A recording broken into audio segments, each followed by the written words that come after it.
তোর কি 500 কোটি টাকা আনার যোগ্যতা আছে? তুই জানিস 500 কোটি টাকা মানে কি? আপনাদের কি কোনো ধারণা আছে এখানে কি হয়ে গেছে? 500 কোটি টাকা উধাও। এই টাকা যদি এখনই ফিরে না আসে তাহলে আমি সম্পূর্ণভাবে ধ্বংস হয়ে যাব। যদি কেউ 500 কোটি টাকা ফিরিয়ে আনতে পারে তাহলে আমি তাকে 10 কোটি টাকা পুরস্কার দেব। সকাল ঠিক 7টা বাজে। শহর তখনও পুরোপুরি জাগেনি, কিন্তু মেঘরাজ চকে আবর্জনার গন্ধ আর বাঁশের শব্দ আগে থেকেই উপস্থিত ছিল।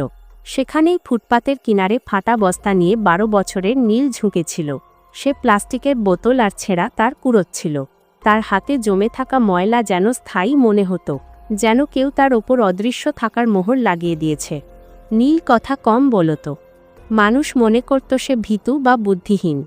সত্যিটা হলো সে খুব শুনত মানুষের কথা, মেশিনের আওয়াজ। যখন মানুষ কথা বলত সে শব্দ ধরত, যখন মেশিন চলত সে প্যাটার্ন ধরত। ঠিক তার সামনেই শহরের সবচেয়ে বড় বেসরকারি ব্যাংক দাঁড়িয়েছিল, কাচের উঁচু দালান। প্রতিদিন সকালে কালো গাড়ি থেকে শুট পরা লোকজন নামত মোবাইলে চিৎকার করতে করতে ভেতরে যেত। নীল কখনো ভেতরে যাওয়ার অনুমতি পায়নি। গার্ড প্রতিবার একটা কথাই বলতো, ভাগ এখান থেকে। নীল হেসে দিত আর তারপর আবর্জনার মধ্যে ঝুঁকে পড়ত। ওই ব্যাংকের দেয়াল ঘেঁষে একটা পুরনো ট্রান্সফরমার বক্স ছিল। নীল প্রায় তার পাশে বসে শুকনো রুটি খেত। সে সেখান থেকে এক অদ্ভুত ভনভন শব্দ শুনতে পেত। বাকি লোকেদের কাছে ওটা ছিল কোলাহল, কিন্তু নীলের কাছে ভাষা। সেদিন দুপুরে পরিবেশ বদলে গিয়েছিল। ব্যাংকের ভেতরে হঠাৎ হুড়োহুড়ি পড়ে গেল। কর্মচারীরা নিজেদের সিট থেকে উঠে দাঁড়াল। ম্যানেজারদের মুখ ফ্যাকাশে হয়ে গেল। একের পর এক ফোন বাজতে লাগল। উপরের তলায় বোর্ডরুমে চিৎকার শোনা গেল, 500 কোটি টাকা উধাও হয়ে গেছে। এটা কোনো গুজব ছিল না। ব্যাংকের মেইন সার্ভার থেকে 500 কোটি টাকা গায়েব হয়ে গেছে। কোটি কোটি টাকা অনলাইনে ট্রান্সফার হয়ে গেছে। টাকা না কোনো গ্রাহকের অ্যাকাউন্টে ছিল, না কোনো বিদেশি ব্যাংকে। সেটা যেন সিস্টেম থেকে পিছলে হাওয়ায় মিশে গিয়েছিল। আইটি টিম দৌড়াদৌড়ি শুরু করল। সার্ভার লক খোলা হলো, ফায়ারওয়াল চেক করা হলো, সাইবার সিকিউরিটি এক্সপার্টদের কল করা হলো, পুলিশকে খবর দেওয়া হলো। প্রতি মিনিটের সাথে ব্যাংকের সম্মান ডুবছিল। বাইরে ফুটপাতে বসে নীল এসব দেখছিল। তার কিছু অদ্ভুত লাগল। ব্যাংকের ব্যাকআপ সার্ভারের এক্সজস্ট ফ্যানের শব্দ বদলে গিয়েছিল। ওটা ছন্দে চলছিল না। মাঝে মধ্যে একটা হালকা বিরতি ছিল, যেন কেউ শ্বাস আটকে রাখছে। নীল উঠে দাঁড়াল। সে বস্তার নিচে রাখল আর দেয়ালের কাছে কান পাতল। তার চোখ কুঁচকে গেল। এটা চুরি নয়, সে বিড়বিড় করল, এটা রুট রিডাইরেকশন। নীলের মনে পড়ল তার মায়ের মুখ। মা, যে একসময় এই ব্যাংকেই ক্লিনার ছিল, এক রাতে দুর্ঘটনায় চলে গেল। তারপর নীল রাস্তায় চলে এল। মায়ের কাছে একটা পুরনো কিপ্যাড ফোন ছিল, আর তাতে কিছু নোটস। নম্বর 9, প্যাটার্ন। নীল পকেট থেকে সেই দুমড়ানো মোচড়ানো কাগজ বের করল, যাতে সে নিজের বানানো চিহ্ন লিখে রেখেছিল। সে রোজ মেশিন দেখে নতুন জিনিস বুঝত আর চিহ্ন বানাত। ব্যাংকের ভেতরে আতঙ্ক বাড়ছিল। বাইরে একটা কাগজ কুড়ানি ছেলে দাঁড়িয়েছিল, যার নজর কাঁচের ওপারে সার্ভার রুমের দেয়াল ভেদ করে দেখছিল। নীল গভীর শ্বাস নিল। যদি এখন না বলি, সে নিজেকে বলল, তাহলে টাকা চিরকালের জন্য চলে যাবে। সে বস্তা তুলল আর ব্যাংকের প্রধান গেটের দিকে এগিয়ে গেল। গার্ড তাকে দেখেই লাঠি তুলল। বলেছিলাম না, এখানে আসবি না। নীল থামল না। সে প্রথমবার সোজাসুজি চোখে চোখ রেখে বলল, সাহেব, যে টাকা গেছে সেটা এখনও এই ব্যাংকেই আছে। গার্ড হাসল, কিন্তু ভেতরে কোথাও উপরে একটা অ্যালার্ম আরও জোরে বেজে উঠল। আর এখান থেকেই গল্প শুরু হয়। গার্ডের হাসি তখনও শেষ হয়নি যে ব্যাংকের ভেতর থেকে এক মহিলা বেরিয়ে এলেন। নীল রঙের শাড়ি, গলায় আইডি কার্ড আর চোখে মুখে স্পষ্ট আতঙ্ক। তিনি ছিলেন ব্যাংকের senior operations manager Radhika Mehta. গত 20 মিনিট ধরে তিনি ক্রমাগত আইটি টিম আর হেড অফিসের মাঝে ফেঁসেছিলেন। তার নজর নীলের ওপর পড়ল। কি বললে তুমি? তার গলার স্বর কঠোর ছিল, কিন্তু চোখে ক্লান্তি পরিষ্কার দেখা যাচ্ছিল। গার্ড চট করে বলল, ম্যাডাম, এ কাগজ কুড়ানি ছেলে মিথ্যে বলছে।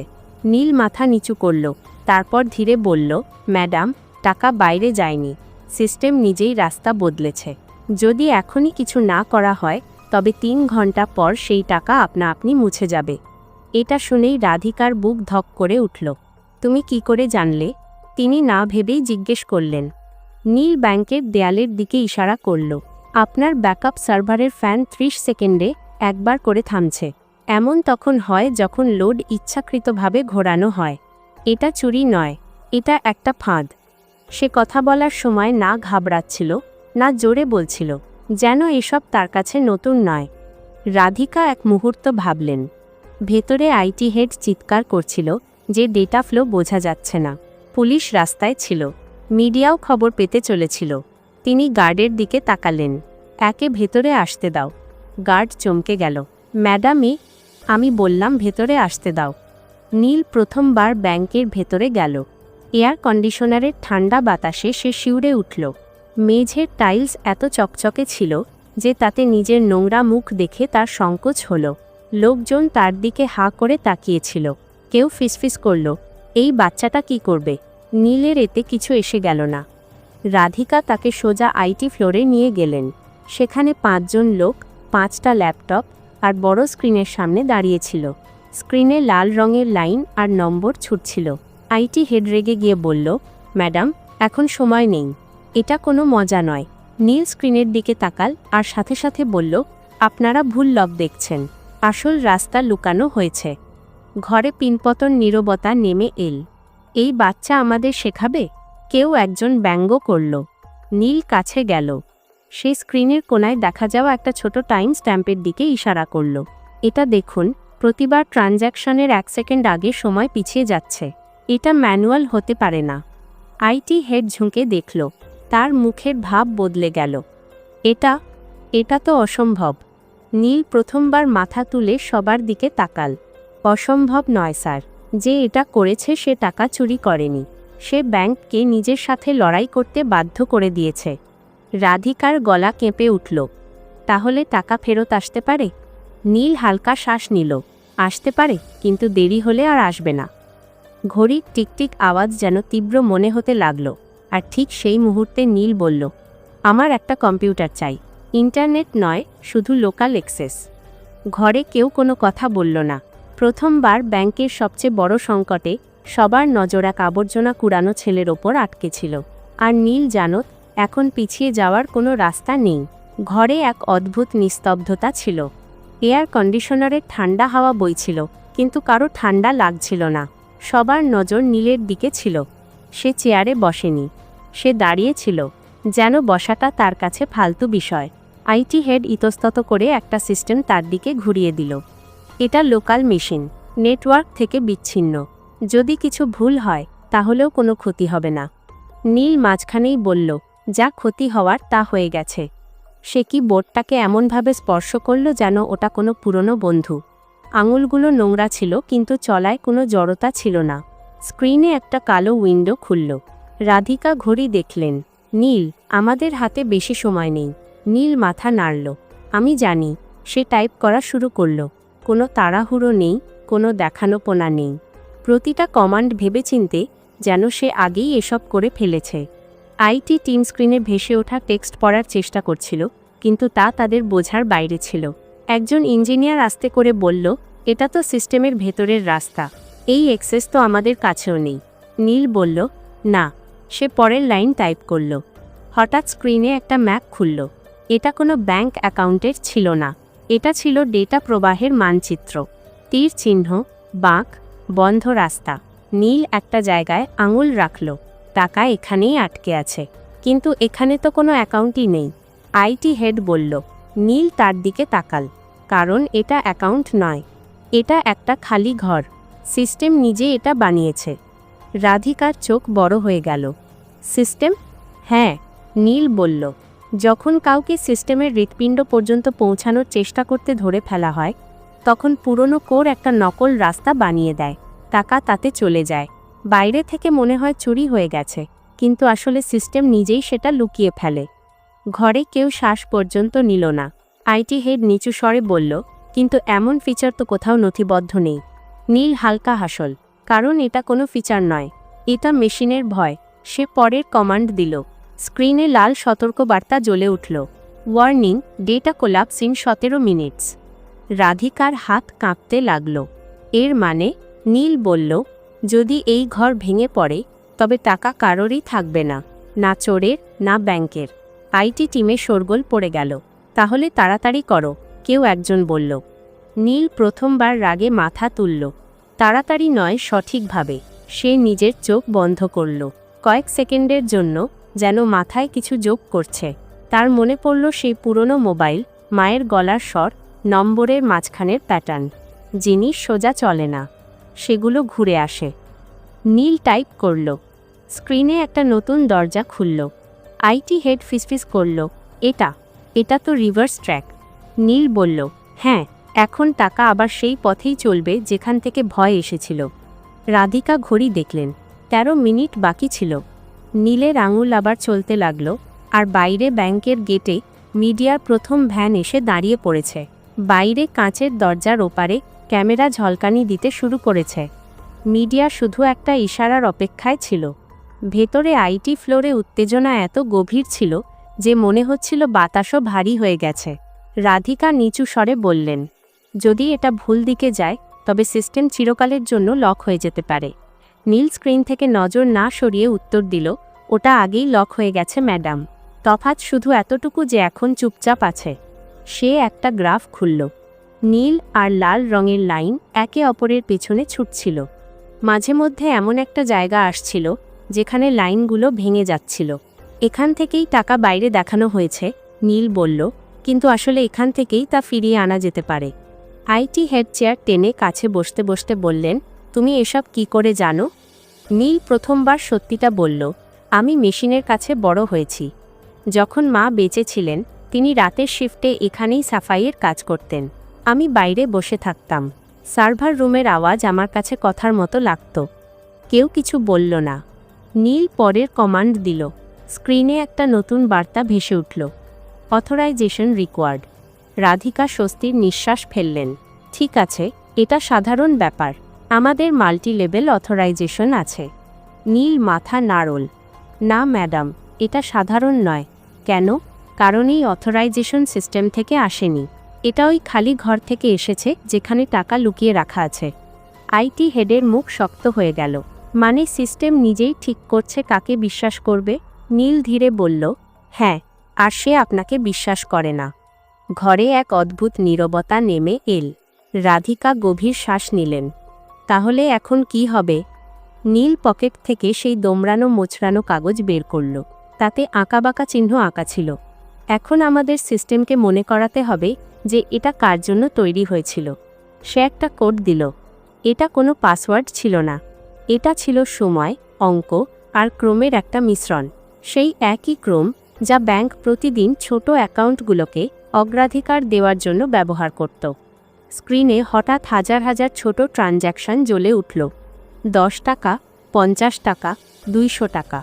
আইটি টিম ঘাবড়ে গেল। এই তুমি কি করছো? এতে সিস্টেম আরও স্লো হয়ে যাবে। নীল শান্ত গলায় বলল, না, এতে সিস্টেম বিশ্বাস ফিরে পাবে। রাধিকা অবাক হয়ে জিজ্ঞেস করলেন, বিশ্বাস? হ্যাঁ, নীল বলল, মেশিন শক্তিতে চলে না, ওরা প্যাটার্নে চলে। আর সবচেয়ে খাঁটি প্যাটার্ন হলো ছোট মানুষের টাকার। স্ক্রিনে সতর্ক বার্তা বদলাতে লাগল। Trust index rising. IT head চোখ কচলে নিলেন। এই মিটার আগে কখনো দেখিনি। নীল বলল, কারণ আপনারা কখনো সিস্টেমকে জিজ্ঞেসই করেননি যে তার কি চাই। ঘড়ির দিকে নজর পড়ল। 7 মিনিট বাকি ছিল। নীলের আঙুল এখন আরও দ্রুত চলছিল। আর ঠিক সেই সময় ব্যাংকের মেইন সার্ভার থেকে একটা মৃদু বিপ শব্দ এল, যেন কোনো ঘুমন্ত মস্তিষ্ক জেগে উঠছে। সবাই বুঝে গেল, এখন ফেরা শুরু হয়ে গেছে। বিপ শব্দটা ছোট ছিল, কিন্তু তার প্রভাব ছিল বিরাট। আইটি ফ্লোরে দাঁড়িয়ে থাকা প্রতিটি মানুষের মেরুদণ্ড সোজা হয়ে গেল। স্ক্রিনে ছড়িয়ে থাকা তীরগুলো এখন একদিকে বাঁক নিতে শুরু করেছিল, যেন কোনো পথহারা নদী নিজের পুরনো পথ চিনে নিচ্ছে। আইটি হেড তোতলাতে তোতলাতে বললেন, ডেটা ফ্লো রিভার্স হচ্ছে। রাধিকার চোখ স্ক্রিন থেকে সরছিলই না। মানে? নীল না থেমে উত্তর দিল, মানে টাকা ফিরছে, কিন্তু সফর এখনও শেষ হয়নি। স্ক্রিনে নম্বর চলতে শুরু করল। 10 কোটি, 25 কোটি, 68 কোটি। ঘরে কেউ নিঃশ্বাস ফেলছিল না, কিন্তু তখনই একটা জোর বিপ শব্দ বেজে উঠল। স্ক্রিন লাল হয়ে গেল। System conflict detect. IT head লাফিয়ে উঠলেন। এটা কি আবার? নীল থেমে গেল। প্রথমবার তার আঙুল থামল। যে এটা করেছে সে এখন জেনে গেছে। কে? রাধিকা জিজ্ঞেস করলেন। নীল মাথা নিচু করল। বাইরের কেউ নয়, ভেতরের কেউ। ঘরে শোরগোল পড়ে গেল। লোকজন একে অপরের দিকে তাকাতে লাগল। স্ক্রিনে একটা নতুন লক খুলল। একই ইউজার আইডি, একই মেশিন বারবার। আইটি হেডের মুখ ফ্যাকাশে হয়ে গেল। এটা তো আমাদেরই নেটওয়ার্ক থেকে। নীল ধীরে বলল, চুরি বাইরে থেকে হয়নি, রাস্তা ভেতর থেকে খোলা হয়েছিল। ঘড়ি দেখা হলো, আর মাত্র 4 মিনিট বাকি। রাধিকা নিজেকে সামলে নিয়ে বললেন, নীল, আমরা কি এটা আটকাতে পারি? নীল উত্তর দেওয়ার আগে একটা গভীর শ্বাস নিল। কিন্তু এর জন্য আমাকে সিস্টেম পুরোপুরি বন্ধ করতে হবে, 30 সেকেন্ডের জন্য। ঘরে হুলস্থুল পড়ে গেল। এটা অসম্ভব, পুরো ব্যাংক অচল হয়ে যাবে। নীল প্রথমবার সবার দিকে সোজাসুজি তাকাল। যদি না করি তবে টাকা মাঝপথে আটকে যাবে, না আপনাদের থাকবে, না চোরের। রাধিকা চোখ বন্ধ করলেন এক মুহূর্তের জন্য, তারপর বললেন, করো। আইটি হেড চমকে তার দিকে তাকালেন। ম্যাডাম, আমি দায়িত্ব নিচ্ছি। নীল শেষ কমান্ড তৈরি করল। তার আঙুল হালকা কাঁপছিল, কিন্তু মাথা পরিষ্কার ছিল। তার মায়ের কথা মনে পড়ল। ভয় পেলেও সঠিক কাজ করা ছাড়বি না, সেই এন্টার চাপল। পুরো ব্যাংকের আলো একসাথে নিভে গেল। কম্পিউটার, এটিএম, সব কিছু। বাইরে মিডিয়া চিৎকার করে উঠল। ব্যাংক বন্ধ হয়ে গেছে, টাকা ডুবে গেল। ভেতরে ঘুটঘুটে অন্ধকার। তারপর 1 সেকেন্ড, 2 সেকেন্ড, 3 সেকেন্ড পর একটা সবুজ আলো জ্বলল। তারপর দ্বিতীয়টা, তারপর পুরো স্ক্রিন। সিস্টেম ফিরে এসেছে। আর এবার টাকার অঙ্ক এক এক করে সঠিক অ্যাকাউন্টে ফিরছে। 100 কোটি, 250 কোটি, 400 কোটি। আইটি হেডের চোখ দিয়ে জল বেরিয়ে এল। হয়ে গেছে। শেষ সংখ্যাটা থামল। 500 কোটি। রিকনসাইল্ড।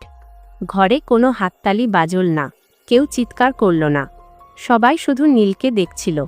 সে চেয়ার থেকে নামল, ক্লান্ত, নিশ্চুপ। ব্যাংকের টাকা ফিরে এসেছে। এখন প্রশ্ন ছিল, এই চুরি কে করেছিল? আর নীল আসলে কে ছিল? ঘরে নিস্তব্ধতা ছিল, কিন্তু এটা ভয়ের ছিল না। এটা সেই মুহূর্তের নীরবতা যখন মানুষ বুঝতে পারে যে গল্প এখন বদলে গেছে। স্ক্রিনে সবুজ লাইনগুলো স্থির হয়ে গিয়েছিল। 500 কোটি টাকা পুরোপুরি ব্যাংকের অ্যাকাউন্টে ফিরে এসেছে। সিস্টেম নর্মাল দেখাচ্ছিল, কিন্তু মানুষের মুখের ভাব এখনও জমেছিল। রাধিকা নিচু স্বরে বললেন, নীল, তুমি ব্যাংককে বাঁচিয়ে দিলে। নীল কোনো উত্তর দিল না। সে স্ক্রিনের দিকে তাকিয়েছিল, যেন অন্য কিছুর খোঁজ করছে। আইটি হেড স্বস্তির নিঃশ্বাস ফেলে বললেন, আমাদের এখনই খুঁজে বের করতে হবে যে ভেতর থেকে কে এই কাজ করেছে। নীল ঘাড় নাড়ল। সিস্টেম নিজেই বলে দেবে। কিভাবে? কেউ একজন জিজ্ঞেস করল। নীল একটা শেষ লক খুলল।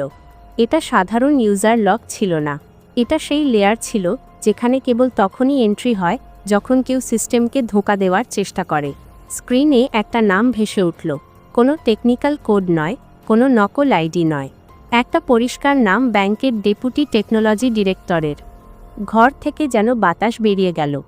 আইটি হেড চেয়ারে বসে পড়লেন। এটা সম্ভব নয়। নীল শান্ত স্বরে বলল, সম্ভব, কারণ তিনি সিস্টেমের স্বভাব জানতেন। তিনি ভেবেছিলেন সিস্টেম একটা মেশিন। তিনি জানতেন না যে মেশিন মনেও রাখে। রাধিকা সাথে সাথে ফোন তুললেন। সিকিউরিটি ওপরে পাঠাও। কয়েক মিনিটের মধ্যেই ওই আধিকারিককে ঘরে আনা হলো। মুখ ফ্যাকাশে, চোখ নিচু। তিনি কিছু বলছিলেন না। রাধিকা কড়া গলায় জিজ্ঞেস করলেন, আপনি কেন এমন করলেন? তিনি চুপ রইলেন। নীল এগিয়ে গেল। কারণ আপনি ভেবেছিলেন টাকা বেরিয়ে যাবে আর সিস্টেম আপনাকে চিনতে পারবে না। কিন্তু আপনি একটা ভুল করেছেন। লোকটা প্রথমবার মাথা তুলল। কি ভুল? আপনি ছোট অ্যাকাউন্টগুলোকে উপেক্ষা করেছেন। নীল বলল, আপনি শুধু বড় ট্রানজ্যাকশন দেখেছিলেন। সিস্টেম আপনাকে সেখানেই ধরে ফেলেছে। লোকটা ভেঙে পড়ল। আমাকে ঋণে ডুবিয়ে দেওয়া হয়েছিল। আমি কোনো রাস্তা দেখছিলাম না। রাধিকা সিকিউরিটিকে ইশারা করলেন, নিয়ে যান। যখন তিনি বাইরে গেলেন, কেউ স্বস্তির নিঃশ্বাস ফেলল, কেউ বা লজ্জার। নীল এবার দরজার দিকে এগোতে লাগল। রাধিকা চমকে বললেন, দাঁড়াও, তুমি কোথায় যাচ্ছ? নীল থামল। আমার কাজ শেষ ম্যাডাম। কাজ? তার গলা ধরে এল। তুমি জানো তুমি কি করেছ? ব্যাংক, গ্রাহক, পুরো সিস্টেম। নীল ধীরে বলল, আমি শুধু যা ভুল ছিল তা ঠিক করেছি। রাধিকা এগিয়ে এলেন। তুমি পুরস্কার পাবে, চাকরি পাবে, পড়াশোনা সব কিছু। নীল প্রথমবার হালকা হাসল। যদি আপনি সত্যিই কিছু দিতে চান তবে একটা কাজ করুন। কি? বাইরে যে বাচ্চারা আবর্জনা কুড়োয় না, নীল বলল, তাদের জন্য সিস্টেম বানান। এমন সিস্টেম যা তাদের উপেক্ষা না করে। রাধিকা কিছু বলতে পারলেন না। নীল দরজা দিয়ে বেরিয়ে গেল। সেই ফাটা বস্তা, সেই নোংরা হাত। কিন্তু এখন ব্যাংকের দেয়াল তাকে দেখছিল, কারণ সিস্টেম তো বেঁচে গেছে। এখন মানুষের পালা ছিল। ব্যাংকের বাইরে সন্ধ্যা নেমে এসেছে, কিন্তু ভিড় কমেনি। ক্যামেরা এখনও ঝলসাচ্ছে। রিপোর্টাররা একে অপরকে ধাক্কা দিয়ে সামনে আসার চেষ্টা করছে। সবার একটাই খবর চাই, 500 কোটি টাকা কিভাবে ফিরল? রাধিকা কাঁচের দরজার কাছে এসে থামলেন। তার হাতে মাইক্রোফোন ছিল না, তবুও আওয়াজ পরিষ্কার ছিল। এটা ব্যাংকের জয় নয়, তিনি বললেন। এটা একটা বাচ্চার বুদ্ধির জয়। ভিড়ের মধ্যে গুঞ্জন শুরু হলো। কোন বাচ্চা? কোথায় সে? নাম বলুন। রাধিকা দরজার দিকে তাকালেন। নীল চলে গেছে। তার পা আগেই ফুটপাতে ঘুরে গেছে, যেখানে তার পৃথিবী ছিল। ভাঙা কৌটো, প্লাস্টিকের বোতল আর মেশিনের আওয়াজ। সে জানত না পেছনে কি হচ্ছে, কিন্তু শহর জেনে গিয়েছিল। কয়েক ঘন্টার মধ্যে খবর ছড়িয়ে পড়ল। এক কাগজ কুড়ানি ছেলে, ব্যাংকের চুরি, 500 কোটি ফেরত। সোশ্যাল মিডিয়ায় প্রশ্ন উঠল, এই ছেলেটিকে, একে আগে সুযোগ কেন দেওয়া হয়নি? আমরা কতজন নীলের মতো বাচ্চাকে উপেক্ষা করেছি? পরের দিন সকালে ব্যাংকের বাইরে একটা পোস্টার লাগল, যদি আপনি নীলকে চেনেন, আমরা তার সাথে দেখা করতে চাই। সেদিন সকালে নীল ট্রান্সফরমার বক্সের পাশে বসেছিল। সে পোস্টার দেখল, পড়ল, তারপর নজর সরিয়ে নিল। তার কাছে পোস্টার নতুন ছিল না, নতুন ছিল মানুষের নজর। দুপুর নাগাদ মিউনিসিপ্যালিটির অফিসার এল। তারপর এক স্কুলের ভ্যান। তারপর শিক্ষা দপ্তর থেকে এক মহিলা। সবাই একই কথা বলছিল, তোমার পড়াশোনা করা উচিত, তোমার এখান থেকে বেরোনো উচিত। নীল প্রথমবার প্রশ্ন করল, পড়াশোনার পরেও কি কেউ আমার কথা শুনবে? কেউ উত্তর দিতে পারল না। বিকালে রাধিকা নিজেই এলেন, শাড়ি ছাড়া, পদমর্যাদা ছাড়া, শুধু একজন মানুষ হিসেবে। তিনি নীলের পাশে বসে সেখানেই শুকনো রুটি ভাঙলেন। আমি তোমার জন্য কোনো পরিকল্পনা আনিনি, তিনি বললেন। আমি শুধু এটা জিজ্ঞেস করতে এসেছি, তুমি কি চাও? নীল ভাবল, তারপর বলল, আমি চাই সিস্টেম আগে জিজ্ঞেস করুক, পরে বিচার করুক। রাধিকা মাথা নাড়লেন। এখান থেকেই একটা পরিবর্তন শুরু হলো। ব্যাংক একটা ছোট প্রোগ্রাম চালু করল। নাম বড় ছিল না, কিন্তু প্রভাব ছিল বিরাট। রাস্তায় থাকা বাচ্চাদের মেশিনের কাছে বসতে দেওয়া হলো। তাদের সরিয়ে দেওয়া হলো না, তাদের কথা শোনা হলো। নীল সেখানে রোজ আসত। এখন আর বস্তা নিয়ে নয়, একটা খাতা নিয়ে। শহর প্রথমবার তার নাম ঠিকমতো উচ্চারণ করল, নীল। আর এই নাম এখন সিস্টেমে নথিভুক্ত হয়ে গেছে, অবহেলিত নয়, বরং জরুরি হিসেবে। যদি আপনার এই গল্পটা ভালো লেগে থাকে তবে অবশ্যই লাইক করুন। এরকম আরও গল্পের জন্য সাবস্ক্রাইব করুন এবং বন্ধুদের সাথে শেয়ার করুন।